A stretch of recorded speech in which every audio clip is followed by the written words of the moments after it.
సమాజానికి తెలియాల్సిన కథ ఇది. దేవి సూర్య భగవానుడి అంశతో జన్మతః కవచకుండలాలతో ఓ తేజోవంతమైన శిశువు జన్మించాడు. కానీ లోకనిందకు భయపడి ఆ తల్లి కన్న బిడ్డను గంగమ్మ ఒడికి చేర్చింది. ఆ పసివాడు సూత వంశీయుడైన అధిరథుడిని దొరికాడు. రాధాకుమారుడిగా రాధేయుడిగా పిలువబడుతూ అస్త్ర విద్యపై మమకారంతో పెరిగాడు. కాలం గడిచింది. కురు పాండవులు అస్త్ర ప్రదర్శన కోసం హస్తినావ రంగస్థలం సిద్ధమైంది. అర్జునుడి విలువిద్యను చూసి లోకం మురిసిపోతున్న వేళ ఒక అపరిచిత వీరుడు సింహంలా గర్జిస్తూ సభలోకి ప్రవేశించాడు. అర్జునుడి సవాలు విసిరాడు. కానీ అక్కడ ప్రతిభ అంటే కులానికే ప్రాముఖ్యత దక్కింది. సూతపుత్రుడి రాజకుమారులతో పోటీ పడే అర్హత లేదు అని అవమానించారు. ఆ సమయంలో పాండవులపై ఉన్న ద్వేషంతో కర్ణుడిలోని వీరత్వాన్ని గుర్తించిన దుర్యోధనుడు అతడికి అంగరాజ్యాన్ని పట్టాభిషేకం చేసి మిత్రత్వాన్ని చాటుకున్నాడు. అప్పటి నుండి కర్ణుడు దుర్యోధనుడికి ప్రాణ స్నేహితుడయ్యాడు. ఇంద్రప్రస్థంలో పాండవులు నిర్మించిన మైసభ అద్భుతం. ఆ సంపదను వైభవాన్ని చూసి దుర్యోధనుడు మనసు అసూయతో రగిలిపోయింది. మైసభలో జరిగిన అవమానం కురువంశ వినాశనానికి పునాది వేసింది. శకుని మాయాజూదానికి తెరలేచింది. పాండవుల సర్వస్వం కోల్పోయారు. చివరికి తమ ధర్మపత్ని ద్రౌపదిని కూడా పరంగా పెట్టి ఓడిపోయారు.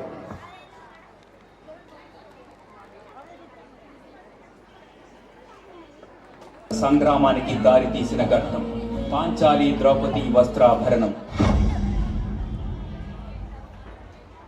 శకుని మాయాపాచికలచే కౌరవుల ఆధిపత్యంతో జూదంలో తమ సర్వాన్ని కోల్పోయిన పాండవులు. చెప్పండి, ఇక ఆఖరి పందెం ఆడుదామా? పందెంలో పెట్టుటకు మా వద్ద ఇంకేమి మిగలలేదు. మీ ఆస్తి కన్నా, మీ ఆభరణాల కన్నా, మీ అంతస్తుల కన్నా ఇంకా మీ దగ్గర అత్యంత విలువైనది ఒకటి ఉన్నది.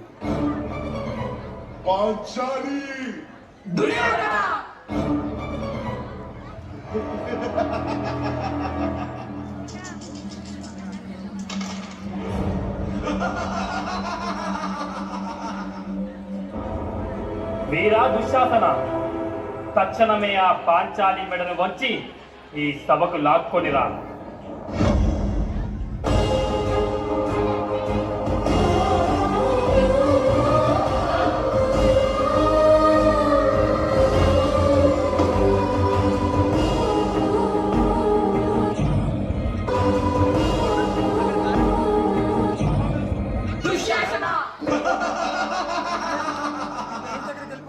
ఒకసారి సభకి నీ ముఖం చూపించి పాంచాలి, మేము చూడాలిగా నీ ముఖంలో నుంచి అహంకారం వదిలిందో లేదో అని.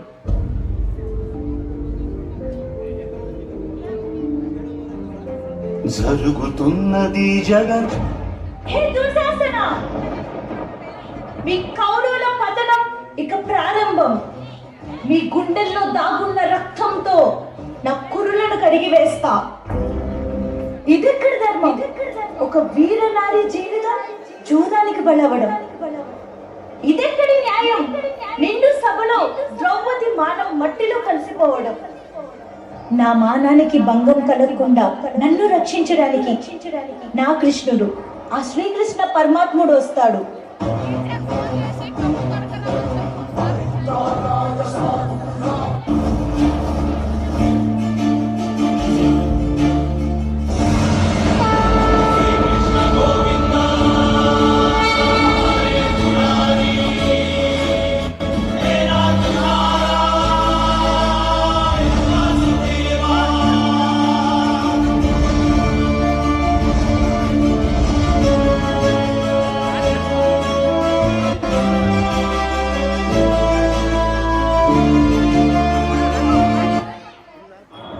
సభా మధ్యలో అవమానానికి గురైన ద్రౌపది దుశ్శాసనుని రక్తాన్ని తన కేశాలకు పూసుకునే వరకు జుట్టు మొలవని భీకర ప్రతిజ్ఞ చేసింది.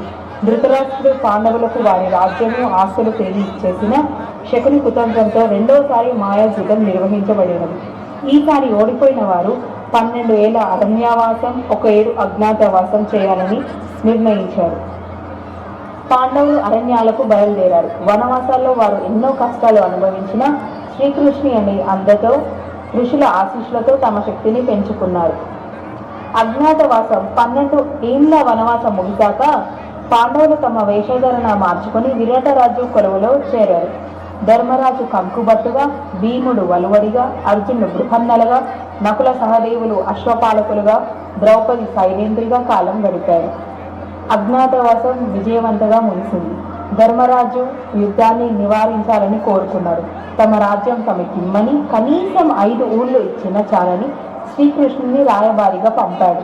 శ్రీకృష్ణుడు హస్తినాపురకి వెళ్ళి శాంతి వచనాలు పలికాడు. కానీ గర్వాంధరుడైన దుర్యోధనుడు సూది మోపినంత భూమిని కూడా పాండవులకు ఇవ్వనన్నాడు. అంతేకాక కృష్ణుని బంధించాలని ప్రయత్నించి అతన్ని విశ్వరూపాన్ని చూసి భీతిల్లాడు. రాయబారం విఫలమైంది. శాంతి మార్గం మూసుకుపోయింది. ఇరుపక్షాలు సైన్యాలను సమీకరించాయి. సైన్యం సిద్ధమైంది. భీష్ముడు కౌరవ సేనాధిపతిగా నిలిచాడు. ఇటు పాండవులకు పక్షాన ధర్మం, అటు కౌరవ పక్షాన బలం నిలిచాయి. ధర్మస్థాపన కోసం కోట్లాది మంది వీరుల ప్రాణత్యాగానికై కురుక్షేత్ర సంగ్రామం ఆరంభమైనది. ఇది చూసిన అర్జునుడు తమ బంధువులను, తమ సన్నిహితులను చూసి చలించిపోయాడు. మానవాళికి దిశానిర్దేశం చేసే భగవద్గీతను శ్రీకృష్ణుడు బోధించాడు.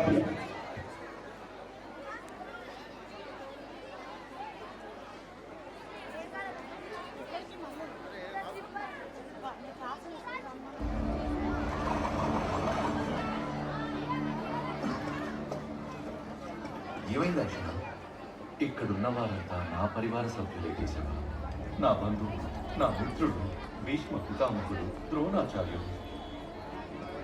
నేను ఎవరి వద్ద విలువిద్య నేర్చుకున్నానో వారిపై బాణం సంధించడం. పసివాడిగా ఉన్నప్పుడు ఏ గుండెలపై ఆడుకున్నానో ఆ గుండెలపై నేను లేదు కిశోర్. వారితో ఎలా యుద్ధం చేయగలను? అర్జున, నువ్వేం మాట? మీ భ్రాత అర్జునుడు చెప్పింది నిజమే యుధిష్ఠిరా. పెద్దల అనుమతి లేకుండా యుద్ధం చేయడమా? వెళ్ళండి, వెళ్ళి పెద్దల ఆశీర్వాదం తీసుకోండి. కృష్ణుడు మార్గం చూపించగా యుధిష్ఠిరుడు పాదరక్షలు లేకుండా కదిలాడు.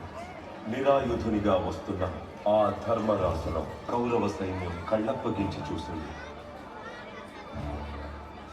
ప్రణామాలు గురువర్య. ఆయుష్మాన్ భవవత్స. యుద్ధ భూమిలో ఉన్న వ్యక్తి ఎవరికీ పుత్రుడు కాదు, శిష్యుడు కూడా కాదు. అతను కేవలం ఒక యోధుడు మాత్రమే. నా శిక్షణను గౌరవించు పుత్ర. యతో ధర్మస్తతో జయ. ప్రణామాలు పితామహ. విజయీ భవ యుధిష్ఠిర. యుద్ధం చేయడమే మన యొక్క లక్ష్యమైతే ఆ లక్ష్యాన్ని నువ్వు శిరస్సు ఎత్తి ఎదుర్కోవాల్సి ఉంటుంది. గుర్తుంచుకో యుధిష్ఠిర, నేను మీ పితామహుని. సలహాలు సంప్రదింపుల కొరకు మీకు అందుబాటులో ఉంటాను.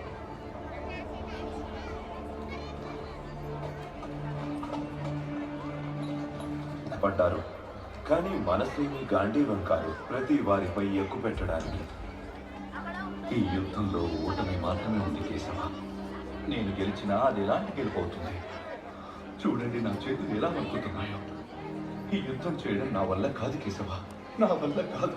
కురుక్షేత్రం మొత్తం నిశ్శబ్దంగా మారిపోయింది. అర్జునుణ్ణి ఆ విధంగా చూసి ఆశ్చర్యపోయారు పాండవులు, కౌరవులు కూడా.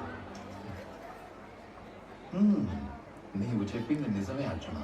యుద్ధంలో నీకు ఈ కృష్ణుడి నారాయణీ సేన కంటే కూడా కృష్ణుడి అవసరమే ఎక్కువ అర్జున.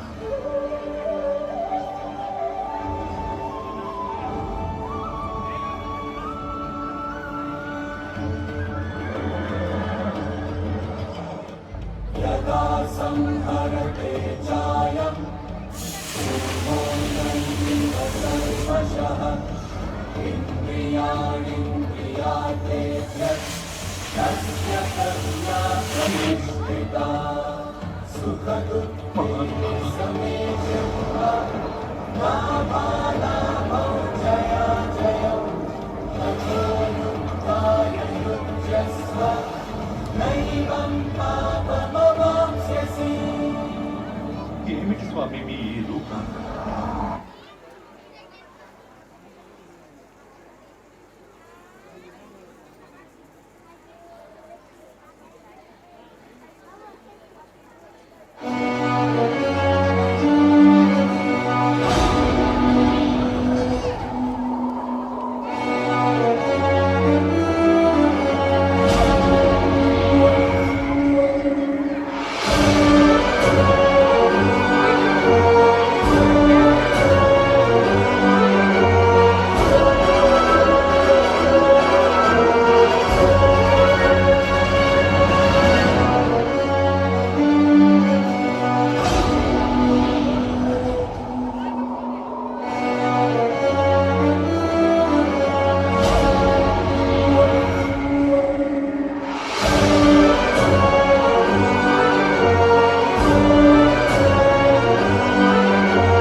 ఏం చేస్తున్నావు?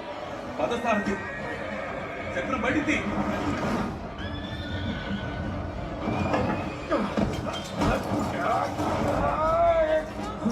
ఆగు అర్జున, నిరాయుధున్నై ఉన్నాను.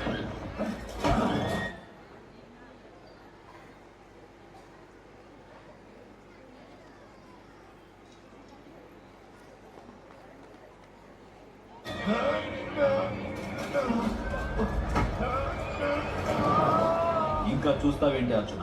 బాణం సంధించి కర్ణుడి ప్రాణాన్ని తీసి నీ ప్రతిజ్ఞను నెరవేర్చు. కానీ అతను నిరాయుధుడు కేశవ, అతనిపై నేను ఎలా? అప్పుడు అభిమన్యుడు కూడా నిరాయుధుడే. అయినప్పటికీ తను రథచక్రంతో పోరాడాడు. 7 మహారథులతో ఒంటరిగా పోరాడాడు. అందులో కర్ణుడు కూడా ఒకడు. ఒక అధర్మపరుడికి ఇదే ధర్మం. ఈ అపరాధిని శిక్షించడానికి నీవు అంజలికాస్త్రాన్ని ప్రయోగించి కర్ణుడిని వధించు. అయ్యో!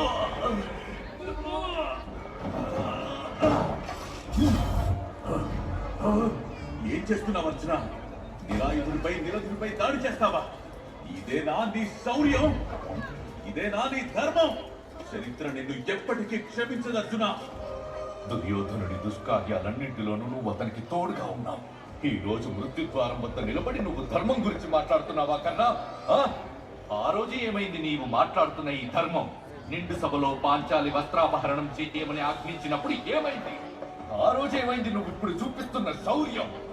మీ 7 కలిసి నిరాయుధుడైన నా అభిమన్యుణ్ణి చంపినప్పుడు ఆ దాడిలో నీ హస్తం కూడా ఉంది కదా కర్ణ? భగవంతుడికి తెలుసు అర్జున. ఆ సమయంలో నేను అభిమన్యుణ్ణి బాధ నుండి విముక్తుణ్ణి చేయడానికి అతన్ని వధించాను. అలాగా? ఇప్పుడు నేను కూడా నిన్ను నీ బాధల నుండి విముక్తుని చేస్తాను కర్ణ. నేను సంధించే అంజలికాస్త్రాన్ని ఎదుర్కో. అర్జున, నీ అస్త్రంతో నన్ను భయపెట్టాలని చూస్తున్నావా? ఒకటి గుర్తుంచుకో, నేను కూడా బ్రహ్మాస్త్ర జ్ఞానాన్ని పొందాను. నా ప్రతి దాడికి నువ్వు సిద్ధంగా ఉండు.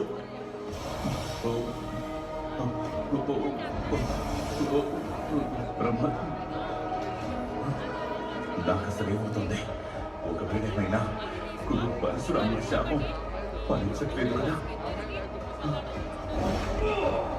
ఆపు అర్జున, ఈ విజయాన్ని ఆనందించుకో. మాత, ఈ యుద్ధభూమికి ఎందుకు వచ్చారు? చనిపోయిన ఈ వీరుడు కేవలం నీ శత్రువు కాదు అర్జున, అతడి అవునా తొలి కుమారుడు. సూర్యదేవుని వరంతో పుట్టిన నా తొలి కుమారుడే ఈ కర్ణుడు. అయితే నేను నా అన్నను చంపానా మాత? ఈ విజయం నాకు శాపమైంది. లేదు నాయన, నీ కర్తవ్యాన్ని నువ్వు నిర్వర్తించావు, కానీ నేను నా మౌనంతో నా కుమారుని కోల్పోయాను. మాత కుంతి, ఇప్పుడు నిజం తెలిసింది. నాకు ఇక ఏ బాధ లేదు. సోదరా యుధిష్ఠిరా, ఈ ధర్మమే ఈ విజయానికి, రాజ్యానికి ఆధారం అవుతుంది. భీమ, ఈ బలానికి నా ఆశీర్వాదం. పార్థ, నీవు నా శత్రువు కాదు, నీవు నా రక్తం, నా హృదయం. ఈ యుద్ధంలో నీవు నన్ను జయించావు, కానీ నా హృదయంలో నేను నిన్ను ఆశీర్వదిస్తున్నాను. మీ ఐదురికి నా ఆశీర్వాదం.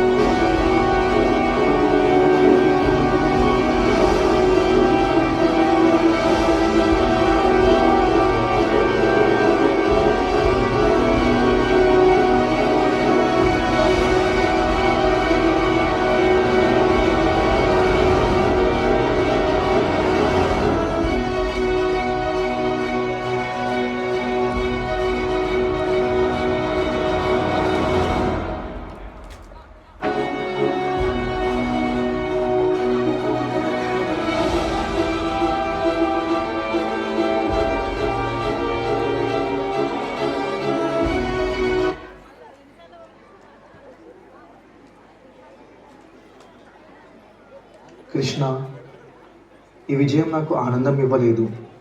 ఎన్నో ప్రాణాలు పోయాయి, మనవాళ్ళే, బంధువులే. ఇది నిజంగా ధర్మ విజయం అయ్యిందా? పార్థ, విజయం వల్ల కాదు, నీ ఉద్దేశం వల్ల ధర్మం నిలబడింది.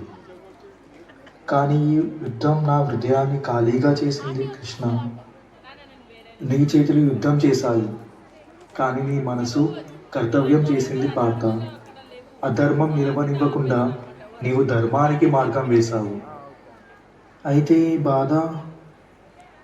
బాధ ఉండడం మానవత్వం, కానీ ఆ బాధలోని నిజమైన దైవం ఉంది. పార్థ, యుద్ధం గెలిచిన వాడు వీరుడు పార్థ, కానీ కర్తవ్యాన్ని గెలిచిన వాడు నిజమైన మహావీరుడు. యదా యదా హి ధర్మస్య గ్లానిర్భవతి భారత అభ్యుత్థానమధర్మస్య తదాత్మానం సృజామ్యహం పరిత్రాణాయ సాధూనాం వినాశాయ చ దుష్కృతాం ధర్మ సంస్థాపనార్థాయ సంభవామి యుగే యుగే. ఎప్పుడెప్పుడు ధర్మానికి హాని జరుగుతుందో, ఎప్పుడెప్పుడు అధర్మం వృద్ధి చెందుతుందో, అప్పుడప్పుడు సత్పురుషులను ఉద్ధరించేందుకు, అధర్మపరుల వినాశనానికి, ధర్మాన్ని పునఃస్థాపించేందుకై నేను జన్మిస్తుంటాను. నేనే నాశనం లేని పరమాత్మను, నేనే మత్స్యావతారాన్ని, నేనే వామనావతారాన్ని, నేనే పరశురాముణ్ణి, నేనే రామావతారాన్ని కూడా, నేనే బ్రహ్మ విష్ణు మహేశ్వరులను, నేనే సరస్వతి లక్ష్మి పార్వతిని కూడా. నేను పురుషుడను కాను, స్త్రీని కాను, నపుంసకుడిని కాను. నేను శరీరాన్ని కాను, శరీర అవయవాలను కాను. నేను జ్ఞానాన్ని, సృష్టిని, చైతన్యాన్ని. నేను పరబ్రహ్మ, నేనే సర్వస్వాన్ని. అలాగే నేను ఏమీ కాను.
शानदार प्रस्तुति थी। आज हमारे विद्यार्थियों ने मंच पर सच में महाभारत को जीवित कर दिया।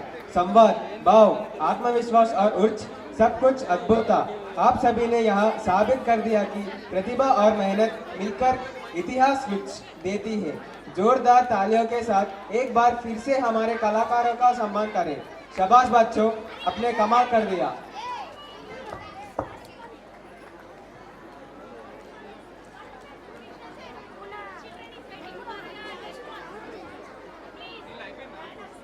languages and traditions.